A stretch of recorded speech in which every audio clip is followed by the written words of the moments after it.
Hello guys, today I'm going to be reviewing this vintage rechargeable camping lantern that I just got. This lantern is aluminum and it lasts up to 72 hours. It has smooth dimming. So to turn it on, all you need to do is press this button on the top, and then if you hold it,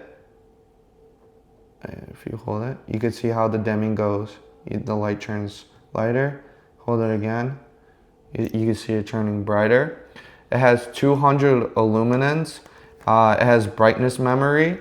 It's also water resistant, so if you're going hiking and it gets wet, it's water resistant.